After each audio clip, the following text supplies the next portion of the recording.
Welcome to A Matter of Degrees. Now, Cooper Chwialkowski. That's correct. Put it in the lower third. Tell me that name looks like what I just said. Anyway, is our content guru. He really actually is in all of our industries, right? Not exclusively higher ed. But I wanted to have some discussions about content and branding and authenticity, specific to higher ed, but really your perspective from outside the industry and just being sort of a content marketer in general. But before we dive into that, just a little bit of context about your role, what you do here, and how you help Epicosity clients. Thanks for having me, Justin. Of course. But yes, content marketing specialist here at Epicosity. Kind of in charge of planning, strategy, overseeing the execution, and then reporting and making changes when it comes to content services for various clients, all sorts of industries. Yeah. But that allows us to be very nimble when it comes to content and get to see what works in a lot of different places and different platforms. So it's grown a lot here at Epicosity. It's an emerging service. Yeah, we appreciate you. We started small, but it seemed like the wave of content really came back. It seemed maybe 8 years ago, 10 years ago, when Facebook was kind of the big platform. I mean, Instagram was around then too, but it seemed like, places like, we can manage this. We can do this. Yeah, we have a young, spry kid fresh out of college. Yeah, so, and then it got complex, it got bigger. The frequency demands have only gone up from there, so... Yeah. With that, it's kind of swung the other way in the different. It's kind of swung the other way when it comes to content marketing, where they're like, "Hey, this is too much for us. Let's outsource it again." So it's been really cool to be able to do that for different industries. Awesome. And you are both on sort of a little bit of the paid side with Tom and his team, but also, on the organic side with Luke and the creative development team, yeah? Yeah, kind of a hybrid role between our paid services. Content marketing will do its own, brand-owned, we like to call it here. So that's kind of like the organic side when it comes to social media, blogging, emails, and kind of automated email workflows, things like that. But also the creative side, because we got to produce, we got to make the stuff. We got to make sure it aligns with brands. So it's kind of a cool hybrid between what can we put money behind and what can we make sure is best for the platform, but also looks like the brand should. Well, and it's been mentioned a few times with some of the other conversations we've had today, and you kind of touched on it here, just sort of the wave of content coming back, right? And we say it all the time around here, content's king, and you need it, and the volume's important, but the quality's important, and the intention's important. But sort of the through line that everyone agrees on is that authenticity is the name of the game. And so from your experience and what you've seen with clients, what does that look like, authentic content? So a lot of the brand-owned stuff, whether it is social media and on the different platforms or blogs or emails, needs to feel like it's a person talking to you from that brand, not just a brand voice that is kind of speaking to you, just like it sounds very corporate jargon. You want it to feel authentic and real with it feels like you're chatting with a person that is embodied by that company. That's why you see a lot of these companies now. They'll have like the CEO be the spokesperson on social media. Red Lobster right now is doing a phenomenal job with content marketing and having the CEO be the brand voice for their social media channels. Yeah. And it's actually paying off ROI for them. So it's authentic, it's storytelling, and it feels like a person that you're speaking to on behalf of that company. You want to feel like it's a friend you're having a conversation with. Do you have a way to get to that? I know a lot of institutions sort of have, mission, vision, value statements, and some of them have like a brand guide that sort of has a section on tone and style and, share a voice. How do you get to that sort of brand voice? Yeah, I think a lot of it has to do with like loosening the reins a little bit when it comes to brand-owned content. Yes, there's still a voice and a tone and a look and feel when it comes to content marketing, especially with how rapid it is and how much frequency you need. But there's also a sense of like realism that you need as well, where it's like, hey, like I said, this is going to be like a friend or a person you're talking to on behalf of the service on content marketing. Like, let's make sure it either entertains, educates, informs. And if it doesn't do at least like 2 out of those 3, then maybe it's not worth posting, or maybe we should rethink our strategy a little bit, because those are where like the realism comes out where it's now it feels more authentic.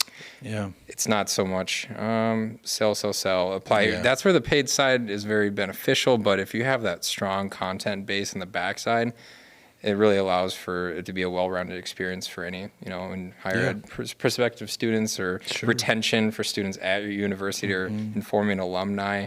And that's where it can kind of hit all three of those target audiences. But it does taking a step back a little bit to just let it feel real. Nice. I think, something we see all the time is the volume, right? Yeah. And higher ed teams especially, and I know you've seen it in other industries. And you mentioned it a little bit. We have somebody doing that, but you have a team, you sort of lead that team, but it's a lot, especially in an institution with limited resources and limited budget, to really kind of pull all that stuff together and get to the volume that might be required, or that you feel is required. But, what, in your estimation, if you had just like one takeaway or one priority as you're developing a content strategy, what would you prioritize? I know you mentioned like having a small team, and, Yeah. and a lot of people in the industries that we work in, they have small teams and they have to be responsible for so much, right? Mm-hmm. So if you're setting your strategy up in your editorial calendar, it's not about doing 20 things right in 1 week. What if it's about making 4 or 5 different things, but 20 different ways? Oh, interesting. So when it comes to shooting videos, let's batch shoot. If we want to do a percentage of our posts to be kind of trending, a percentage to kind of be general branding for your product, service, or university, or whatever it may be, maybe a percentage around kind of like your core values, but maybe it relates in a more personable way. So if those are your 3 ideas for the week, how can we break those down into short form, long form, graphic treatments? And how does photography embody that? Maybe a blog. If you're in charge of all of those services, let's do a couple things right, and then break them down across the other lanes as it makes sense. I think a lot of places will overlook that, and quantity is good. You can just throw stuff at the wall, but if you can hone in on maybe those different percentages for the marketing mix that you want per se in your content marketing plan, that's a good way to kind of get started, especially if you have limited resources. You kind of touched on it, but I'm curious because, we create content for Epicosity. Me and you work together on a lot of that stuff, and a lot of it for me personally is like analysis paralysis. Like, we could do this or we could do that, and there's all of this stuff that we could do, and that's sort of my trap that I fall into all the time. Have you seen other clients fall into other traps, or is that kind of the main one? And what advice or perspective do you have on sort of steering clear of some of those content traps? Yeah, I'd say that's a major one. Like, obviously we can do everything. We can do this trend over here. We could do a podcast series right now. We could do a million different things. But are there things that you guys can hone in on when it comes to like setting that strategy up front, and then testing those out, and then after testing them out, actually pivoting as needed, but not realizing that you could maybe keep that in the back pocket because that could come around to be more relevant down the road. But it's almost like finding the niche within your content marketing. What's really truly resonating, what's actually getting those engagement rates on your platform. When you have emails sent out, what content was in those that performed best, and you're getting the most clicks. Same with blogs. What's the readability of those? How many people are staying on your blogs that are clicking to other links, or are they staying on the page for a long time? Being able to use the data, like a lot of people will just post a post, but if you actually use the data, I think that's a great way to pivot your strategy. You can also use that to talk to key stakeholders about like why you're doing something. That's a big thing too. It's like, for sure, some people that aren't involved with content marketing at all want to make those decisions. Don't always listen, but if you have data to back you up, it's hard to argue from there. Makes that conversation easier, at least. So I'd say those are a couple big things when it comes to that. Awesome. I think, higher ed is trying to get and keep attention of a very young demographic that's, ahead on all the trends, and they're using a social platform that sometimes we've never even heard of. Well, you probably heard of it. So what's your approach to like new platforms, or when something's being talked about, like I think it was like Threads, and I think Be Real before that or something. What's your approach, or how do you think about when a new platform is introduced as opposed to like, old reliable Facebook, Instagram, Snapchat kind of stuff? First, I look at how practical is it? Like, what is your team size? What are you capable of producing Can you add that to them? Can you maybe you just want to stick with the big major ones because that's all you have resources for? Sure. Let's say if you wanted to test and eval it, you don't want to dedicate a person to really diving into that. But I like to see if these platforms are proven to start. Don't just join the trend just because. Like Threads grew so much right away. But Instagram, now? Don't tell me it's over. I just heard about it. No, Instagram forced everyone to sign up for accounts dang near. So it was like, they got the most, most new users in a short period of time. But I'd like to see if it's worth spending some time on. Spend some time on it. But I think the only other thing with that is once you do have it, if we're talking about comprehensive marketing plans, do they have a paid service for down the road? Kind of coordinating with your creative team and your media team too to see if it's viable as a part of your content plan. I think that's a good way to check that too. See, I'm so old. I was in college when this happened. Do you remember Yik Yak?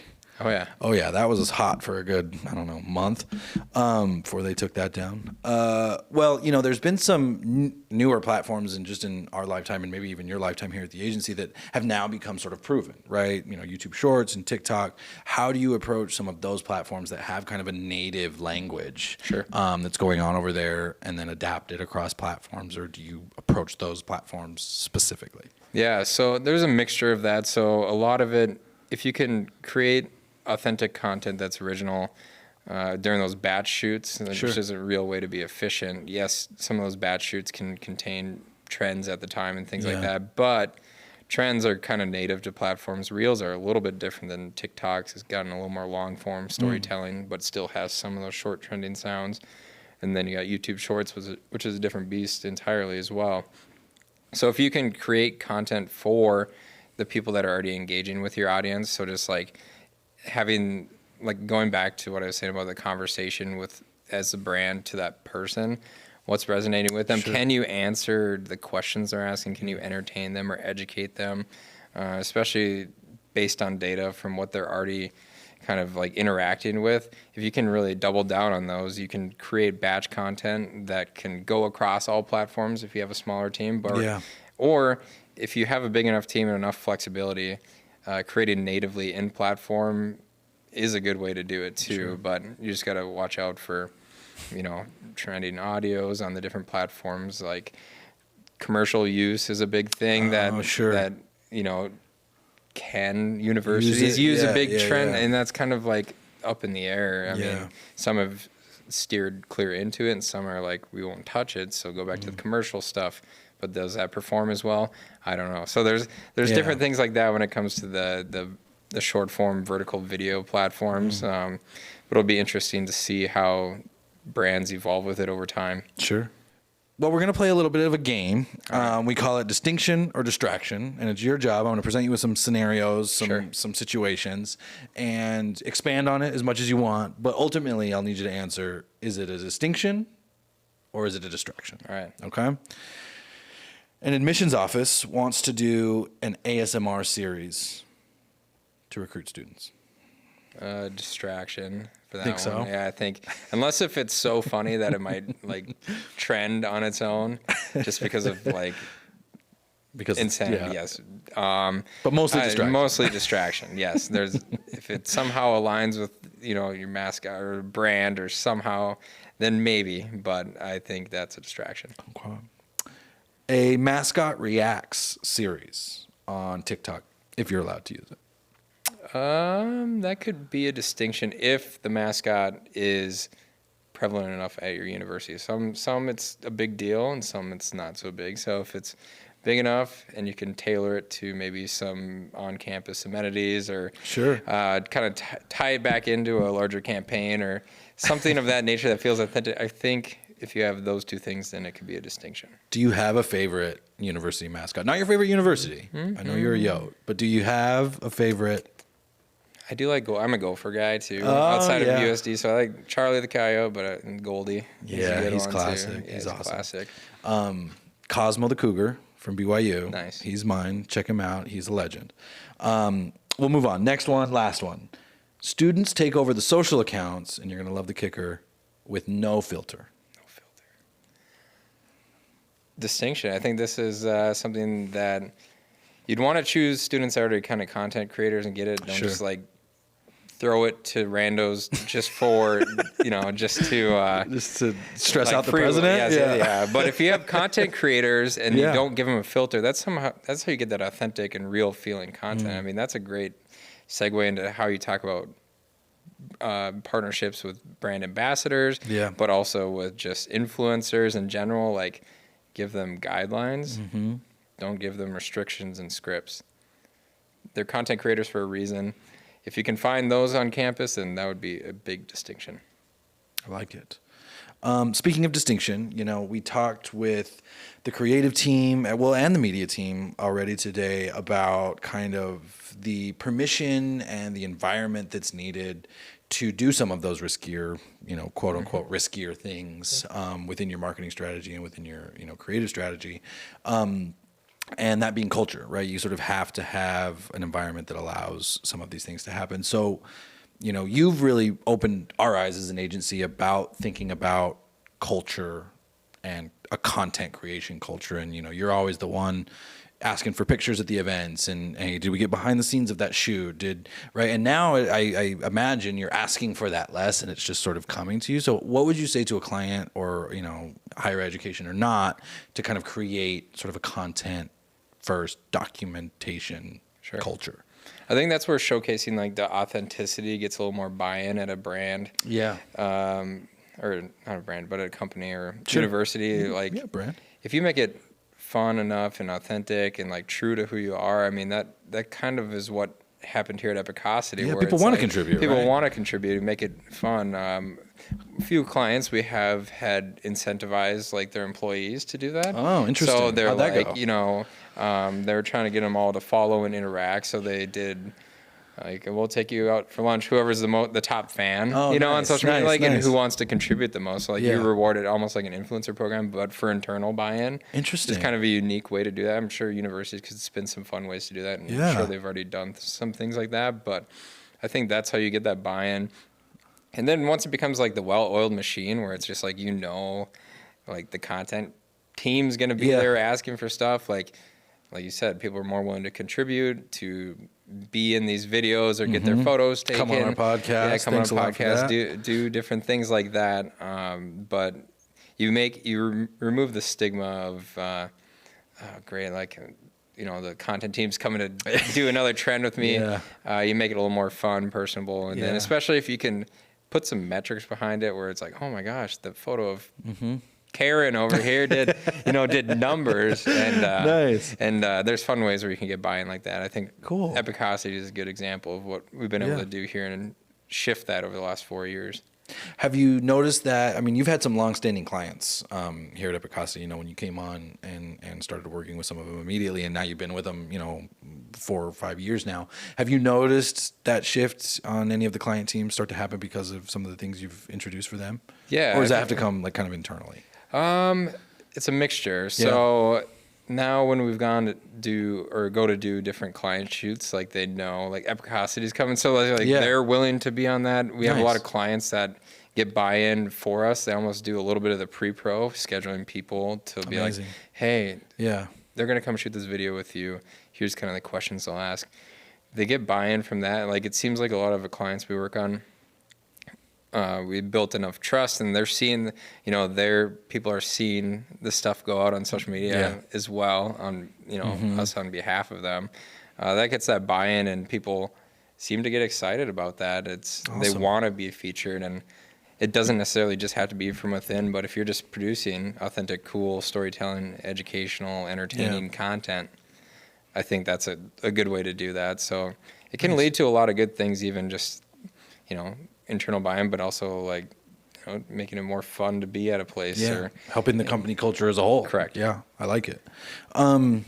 So another personal content trap that I fall into, it's why I very rarely watch my own videos or listen to my own voice on these things, is sort of the sense of like perfectionism. It has to be just right for me to post that and feel good about it. Do you have thoughts on that? I mean, I know you're a big advocate for like just post and go. You know what I mean? Like, I'm a big frequency guy. Yeah. Always have to have some sort of rough plan to follow back to for it, though. It's like, what's our kind of mix for the month?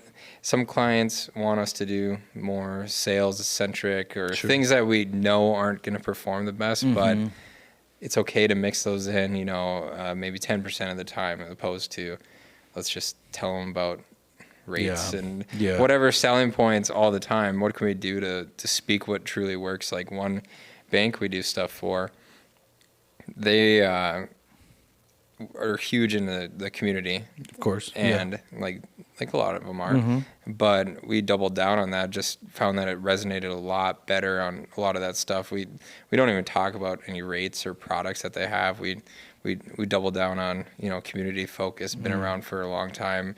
We're the type of people they'll know your name when you walk in the door. Just like really went into that, and then highlighted people from that bank as well, employees, and maybe it's not perfect that we're not driving up product sales, but we have paid campaigns doing that too. So the fact that we're able to use this content creation as like an avenue to, put together their perfect plan. Yeah. We know generally what kind of stuff to post then when it comes to their different social channels, what's kind of working and resonating. And, not everything is super polished. Some's down dirty on the phone. Sometimes those do the best. And sometimes those do the best, absolutely. So, but there's also time and place take a little time for a content series. Let's batch shoot that. Let's figure it out first. Cool. I mean, you kind of already touched on it, so maybe I'll ask this in a different way. Where do you think, based on your experience, I mean, you have clients in retail, you have clients in entertainment, you have clients in telecom, you have clients, in finance, you have clients in higher ed. Where do you think from those industries there's opportunity for higher ed to capitalize on some of the things that maybe typically they don't due to their industry or just sort of their world? I think there's some colleges that do it already, but YouTube is very underutilized for being like interesting. Yeah, the largest or second largest search engine in the world. Something like that. I think it's second to Google, and then YouTube is now like the second largest search engine, and it has been for a while. But doubling down on YouTube and YouTube Shorts, like, yes, it can be difficult to try to add that channel in, and the long form is the more difficult of that. Can you do consistent long form video that actually provides something to prospective students or current students for retention and highlighting events on campus, and alumni will be proud to watch and subscribe to, just to kind of keep up with what's going on and keep up with events. So I think YouTube and YouTube Shorts, if we could up the frequency on those or do specific video series on those that are very consistent. Speaking of YouTube, your alma mater, USD, is doing a really good job. They did some really funny ones in the past, and I think they actually won an award for some of their more commercial stuff that they ran. But they have a pretty good YouTube channel, or at least they're getting going on that, which was kind of funny to see.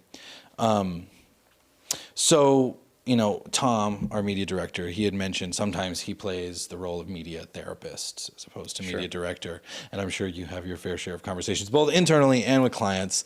But I've got some questions about like some of those conversations. Like, have you ever published something or come up with a strategy that just absolutely fell flat or bombed, and kind of what was the story there, or what did you learn from something like that? Yeah, of course we post stuff that's bombed. I mean, I'm the frequency guy, right? So we're gonna try different things. So it's good. It's good to test. Like, yes, you'll find what your niche is. You'll find what will be great for engagement every time. But are there other things that you can try, different avenues that you just haven't yet to test? And it's okay to post those and they bomb. but you learn from them. Maybe something does stick, and that's something that you can add to your strategy, so you're not becoming too complacent and just posting the same thing over and over. Yeah. Can you, maybe you try a few trends with the president and see if it works. I love those videos, But by the way. I mean, like, Universities, I maybe love you it. do those, and maybe that was something that didn't work the first one, and then the second one didn't work, but then the third one did great, and you're like, so, okay, so what worked about that one? And then It's like diagnostics. You're like a little bit. constantly sort of checking and finding. And it changes so fast. Yeah. It's freaky fast how, like, the trends, everything. Come You and go need a team. faster. You need a team of researchers just with shadow accounts that don't follow anything, just to get Just what the to- algorithm's pushing. Interesting. There's different things you can do, and there's AI implications when it comes to descriptions on posts, and are your blogs optimized for AI searchability now? So AIO, I'm not jealous of the position you and Tom are in, constantly having to sort of update the toolbox and be on the forefront of those things. But I do think it's cool that that's part of the vernacular that we're talking about with clients, and that you're trying to bring to your strategies. What's a lesson you learned about, like, just maybe the hard way, about audience and tone and authenticity and content? Yeah, so you could either be speaking maybe to please your internal stakeholders, like I mentioned earlier, or you could be speaking to your actual audience that follows you.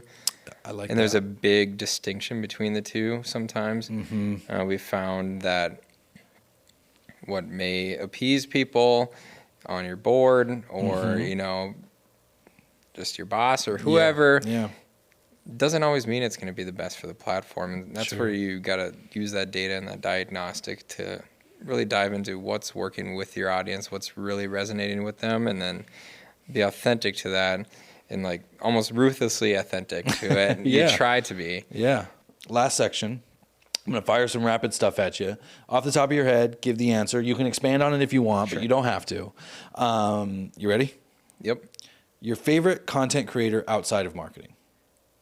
Mr. Beast, especially for his his I retention. didn't take you for a beast guy. Yeah. Especially for his retention psychology is insane. Like getting people back, wanting more always. It's just My the wife, game. Danny's a kid. I mean, young.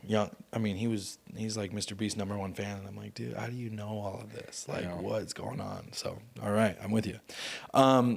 You kind of touched on it a little bit before, but we'll see if you have a different answer here. An underrated platform for higher ed. It can be plain and boring sometimes, but other than YouTube, there's a lot you can do with email to really help your different marketing initiatives. That, yes, every university emails their students, but there's little nuances that you can do to get a little more juice out of the squeeze for that. I like it. One content cliche that just has to go. I like the idea of learn more here.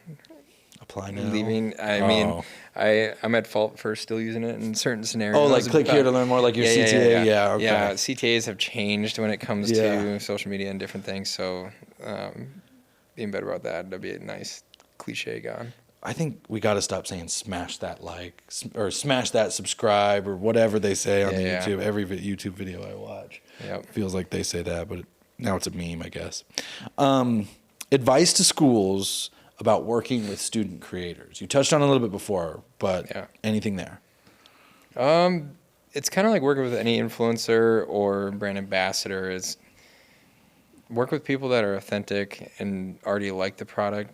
Don't force them with scripts, and it just doesn't feel real. Like, pick people that are already solid content creators if they're not like full-blown influencers, but know how to shoot video and edit on CapCut, even if it's simple, that already like the product and the brand, or the university in this case.